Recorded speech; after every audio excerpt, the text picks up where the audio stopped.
Welcome to GrassRoot Ohio, conversations with everyday people working on important issues here in Columbus and all around Ohio. I'm Carolyn Harding, and today I'm talking with Jason Orabella and Josephine Duffy, volunteers with Redbird Books to Prisoners. Jason Orabella is an Ohio State University alumni who has been volunteering with Redbird for over a decade now. Outside of his passion for prison activism, Jason enjoys gardening, hiking, and identifying wildlife native to Ohio. Josephine, or JD, Josephine Duffy, is a student at The Ohio State University pursuing a master's in environmental science. She began volunteering with prison book programs during her time as an undergraduate at the University of Illinois, where she spent 3 years working with Books-to-Prisoners Urbana-Champaign to provide free books to incarcerated readers throughout Illinois. Determined to stay involved with the mission after moving to Columbus, she started volunteering with Redbird and has been involved with the organization for over a year. Redbird Books to Prisoners has been packing books in Columbus since 2011. They send books free of charge to prisoners incarcerated in both Ohio and West Virginia. They also have an extensive catalog of zines, or pamphlets on various subjects that prisoners can also request. Welcome to GrassRoot Ohio. Thank you. I notice you both have a strong focus in the environmental world. What drew you to advocacy for prisoners? Let's start with you, JD. Yeah. So I first heard about the organization when I was at U of I in Champaign, and during the day where they kind of display all the student organizations and like local clubs, there was a booth run by Books Prisoners, and I had heard the name somewhere. There was some volunteering event that I read about online. So name was kind of in my head, and that drew me over to the table. I really didn't know that much about like prison reform or prison abolition movements at the time. I was just kind of curious because the name was in my head. And when I spoke to them and learned a little more, it drew me in, and I started volunteering there. And it's been a really, rewarding and fun experience, and I'm glad to have gotten involved. And was there something about the books to prisoners? I mean, there's a lot of different kinds of advocacy that you can do for the incarcerated. So what was it about the books that drew you in? Well, I love reading myself, and seeing people's requests always makes me realize how important it is to make sure that people have the materials they want to like better themselves. People are requesting things from like GED prep books, or we get a lot of how to start a business kind of requests, and also just like sci-fi fantasies, some sort of escape from the situation that they're in. I can understand wanting that. So I guess that's kind of what drew me to the book aspect. Is you kind of get like a little bit more of a personal idea of this person you're communicating with when you see like what they're looking for and how they want to improve or just cope with where they're at. How about you, Jason? What drew you into this work? Yeah, I initially, the first time I saw Redbird Books to Prisoners, they were tabling at a concert I was attending, and I thought it was really interesting. So I went to my first meeting, and I was just really touched by the different letters that people got saying that they didn't have access to a library or that many educational resources. And I think that prisoners are among like the most marginalized people in our society. It really intersects, it like magnifies a lot of the issues in broader society, like classism and racism. like you're much more likely to be incarcerated if you're Black or brown, or if you're poor, regardless of like any kind of other like crime, like um even like controlling for rate of crime, like you're more likely to be incarcerated if you are not white. I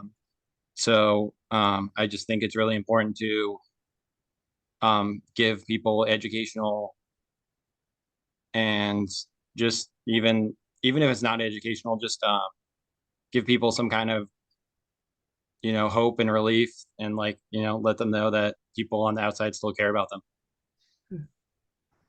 So what is Redbird? That's your name. Why Redbird Books to Prisoners? Do you know the name? The name predates me. I actually do not know what the I know the Cardinal is a state bird of Ohio, and for much of our history, we've mostly focused on Ohio prisoners because there's books to prisoner programs in other states. But for parts of our history, we were the only um, books to prisoner program in Ohio. So it's probably that. No one that was originally um, like starting the group, as with many grassroots groups, they just kind of change over time. Yeah. So yeah. Okay. Do you know anything about the folks that did found the in 2011 this group? Anything about them? Yeah, it was like a mostly kind of like anarchist, communist kind of people with that kind of leaning. And there was also a anarchist Black Cross group, which is anarchist Black Cross is a group that sends books and other kinds of things to people who are they consider political prisoners, like people that have been arrested for like fracking activism or Native American activism, things like that. And those groups merged, and I don't know, the need was just felt that there's more prisoners than just the political prisoners, and um, so yeah, it initially there was also a prison abolitionist like group that was most of the members as well. That kind of fell off over the years as I don't know. It was just as with any grassroots organization, you have to see where you're making the most difference, and we weren't making traction in that area as much as we would like. So we continued with where we felt we were being most effective. I hear you. So tell me, how does it work? How do you get these books? Do people bring them to you? Do they mail them to you? JD, why don't you tell me what happens? How you get the books, what you do with the books, how you get them to the prisoners? Just the logistics, actually. Yeah, so people will drop off books during our volunteer sessions, and um, we'll go through them. We have to take out some books that we can't send in usually, but most prisons in Ohio don't accept hardcovers, so we'll take those out and make sure the other books aren't like too damaged or stained. But prisons also won't take books that are stained or have a lot of like sometimes books with a lot of annotations or like really water damage or really showing its age. They won't accept those books. So we take what we can send out from the donations that are given to us, and we get these letters and try to meet the request the best we can with what we have and pack it and mail it out. So how do you get these requests, Jason? Is it a Yeah, letter? the requests are typically just letters from prisoners. They um, we on our catalog that we send to into the prisons, they tell people like to request by subject, because often with donated books, we can't provide you a specific title, but maybe if you're interested in gardening, we can send you a gardening book versus like just one specific title in gardening. So we get a lot of requests for, um, books on self-help and, um, skills to do on the outside as well. How about fiction, entertainment? Yeah. What Yeah, kind? that's a huge part of it as well. A lot of people like true crime and mysteries, just like things to distract them from, the everyday realities in there. Mhm. And just, everybody kind of likes, to be entertained. So those are huge requests, and we probably one of the highest volumes of books we send out is like mystery books. Mystery. Yeah. Lots of So oh, sorry to cut you off, but lots of like sci-fi and fantasy as well for the big requests. yeah, I was telling my husband he likes sci-fi. I said, well, let's go through your books, I mean, and pack up another box for you guys. So people bring to your location, which is where? That people bring, drop off. Go ahead. Yeah, we're currently located in we share space with the Third Hand Bike Co-op on Fifth Avenue, um, over in like the Milo Grogan area of Columbus. We've been located numerous areas over the years as just, any grassroots organization. It's hard to find a space to store a lot of books. Books take up a lot of space, Right. but that's where we currently are. And we really enjoy their support by, allowing us to be there for a pretty cheap rent. So That's very cool. When I came by, um, it was on the weekend, wasn't it? Like a Sunday. That's one of your times, and I saw only one car in the front, and it seemed deserted. And it's a neighborhood it's kind of a fringe neighborhood. I wasn't sure. I was by myself, and I really was a little bit concerned I was at the wrong place. And then and later on, my husband came with me, and we knocked on the door, and then opened the door, and saw this whole group of people inside working on the books. So I want to encourage people not to be intimidated, or think that's not the right place. We'll make sure you have the address. What is the address again? 979 East Fifth Avenue. Okay. 979 East Fifth Avenue. So, and what are the days that are the drop-off days and times? Yeah, we're there between 5 to 7 at the first and third Sunday of every month. 5 p.m. to 7 p.m. First and Correct. third Sundays of every month. Yes. Okay, great. Do you take kids' books? JD? We do, to my understanding, but they're not very often requested. They are sometimes, but not very often. Okay. Talk about your zines. What are they? What is a zine? Jason? Yeah, a zine is basically I guess the simplest way would be just like a little kind of almost tiny like magazine that we print. They're on various subjects. We have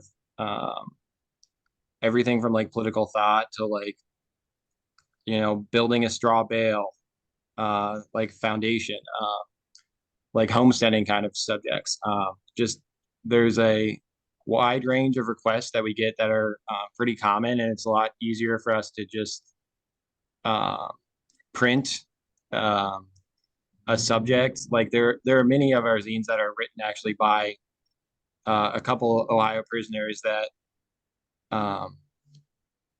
like for example, one prisoner has wrote a zine called "How to Use the Law Library," and it instructs people like, more than just checking out a book, like what kind of books you should look at and what subjects to like appeal your case.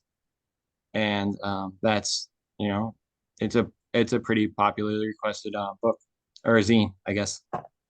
Kind of a short for magazine. Yeah. Yeah. This is Carolyn Harding with GrassRoot, Ohio, and today I'm talking with Josephine Duffy and Jason Orabella. They are both volunteers with a grassroots organization that is called Redbird Books to Prisoners. And it's all about getting your donated books to prisoners in their hands so they can read while they're incarcerated. I did notice when I looked at your Facebook page that there were pictures of prison abolition. So that was kind of part of the beginnings of your organization. No longer. And what does prison abolition actually mean? Jason? Yeah. I guess prison abolition is something that's scary to a lot of people. Um, especially people like outside of activist circles, because, crime is, nobody likes having things stolen from them or, bad things to happen. But it's much more about recognizing that, people are people. And even if you don't believe in prison abolition, the current status quo is that most people in prison are going to be released at some point. And our current prisons, most people would agree, are really inhumane, and they don't do a lot to rehabilitate people and make them, better citizens and better neighbors in our communities. So prison abolition is about really, really taking people and having them, treating them as humans and making them better citizens and deal with crime in a way that is not just concentrating them and putting them in situations which often make them, more violent and more marginalized, and treating them, as humans. How about you, JD? Yeah, to kind of build off of that, a lot of the requests we get are requests for things like um, maybe financial management or self-help, or uh, help looking for a job once you're out of prison, how to start your own business. And when I see requests like that, I'm like, the people wouldn't be asking for these things if they were available to them within the prison. Like, clearly prisons aren't providing these resources that people need in order to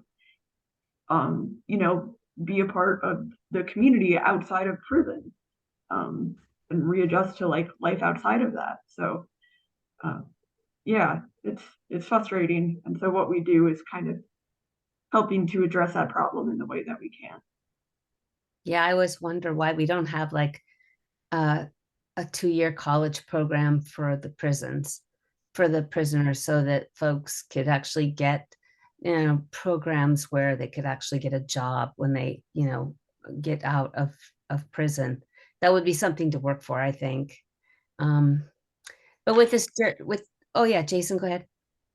There were many of these programs, but over the years they've been defunded. They've been shown actually to decrease recidivism a lot. If you show people that you care about them and you give them a skill, they're a lot more likely to be successful after prison and not have to resort to you know things that aren't good for our society, like drug use and things that just aren't productive. But if you don't give people a outlet to it's really hard to be employed after you've been in prison. So that's one of the big struggles for a lot of people. Yeah, I think that we all with the highly gerrymandered Ohio State House, which is leaning way right. Is there any hope or movement towards this kind of prison reform, education, rehabilitation that you guys have heard of or know of? Unfortunately, a lot of the programs that even existed recently were cut during the pandemic. Um, there are still some programs. I don't have the stats off the top of my head, but I know one of the programs in Ohio teaches people how to work in fisheries. Uh, and I believe that one still exists. There was a program teaching people to work with like support dogs. I do not know the status of that program, but a lot of the like higher educational programs have been cut over the years. The last thing we should be doing, right?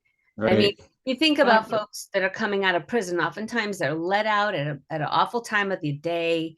And do they have enough money to be able to, and a place to go? Do you know what I'm saying? I mean, they're just, they're just let go, and it's like, oh, sink or swim, and it's like I feel like our society needs to help the most vulnerable people transition into a sustainable life.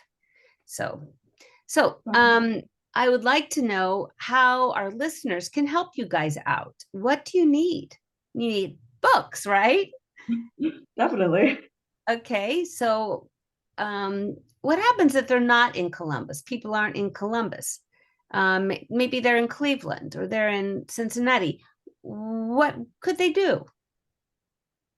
People can also donate money, because we need that to pay to use the space, but also to pay for shipping books, because lots of books can be heavy and that'll add up when it comes to shipping costs. So you need some funding. You need funding, and you guys are not a 501c3, so no one's going to get a tax write-off, but they're going to help a really worthy cause. And can people find where to donate on your Facebook page? I believe there is a link. If there's not a link currently, I will put one soon after this interview. Good. Excellent. Also, what about volunteers? Do you guys need some volunteers to help with the books? JD? I mean, certainly extra help would be welcome. Okay. And do you guys work with librarians at all? I mean, do most prisons have libraries or no libraries? Do you send your books to prisons that don't have libraries, or do most of them have a library? Jason. Most the state of prison libraries kind of depends on what kind of facility you're in. In Ohio, we do have private prisons, and it depends if you're in a state facility, a federal facility, or a private prison. Private prisons would probably have the worst library, overall speaking. We were reached out recently by a prison librarian who said they have they basically have no books, and we have been in contact with them to try and donate some of our hardbacks that we can't send to individual prisoners, but maybe we can get them into the prison library that way. Okay. And JD, can you reiterate what kind of books you're getting the most requests for? Certainly. I have a little list that we have on a flyer of Great. some of our high demand, and then maybe high demand but low frequency of donation kind of books. So some of those might be a lot of business and investing requests, fantasy and sci-fi, a lot of history, a lot of media, maybe books about music history or film history. Lots of people ask for foreign language learning Spanish. We get a lot. Trade skills, or how to draw. Any other ones off the top of your head, Jason? You probably touched on most of the most common requests. I think that's a good list. Oh, graphic novels too. Graphic novels and manga. Those very rarely get donated, but people like those. Oh, that's good to know. My son loves them. And I wanted he's been living in California for a couple of years, so it's time to clear out his room. Anyways, so we have, what is your Facebook page name? How do people find you? Just Redbird Prison. Redbird. Go ahead. Redbird Books-to-Prisoners. Straightforward. Okay. And I'd like to ask you both, what's been your biggest insight from the work you've done with Redbird Books-to-Prisoners? What's been one of your biggest insights? Let's start with you, JD. Sorry. Yeah, something about working with getting the letters, it gives you kind of a connection with a specific person. you can see like what their interests are, or like how maybe they're trying to improve themselves, or maybe just like find some sort of escapism. And sometimes I'll get letters that are akin to my own like hobbies and interests. I literally just got a letter at Redbird that was asking for books about cosplay, like how to design cosplays, and I cosplay myself, and that was such a specific thing. I was like, oh my goodness, it really makes you think, about these people that are still people that have just been kind of put aside, kind of acting like they, people, they're put in prison, and most of society just kind of acts like they don't exist, but they're still people, and they deserve these resources that they don't have. So to be able to provide that to people is it's special, and you get that little connection with someone. Nice. How about you, Jason? Yeah, I think one of the things that really touches me is actually to piggyback off of an earlier comment, one of the most requested things is dictionaries, and a lot of people have pretty low literacy level when they're requesting books, and it's really nice to know that you're helping people connect with language and build that skill. Reading really does improve a lot of skills in your day to day. It builds your vocab, it builds your mastery of the English language, which can help you in a lot of ways to get a job. And I think one thing that really touches as well is that we get a lot of repeat requests from prisoners and thank you letters, and that's always really touching to know that that we're prisoners feel like we're making a difference, that someone cares about them.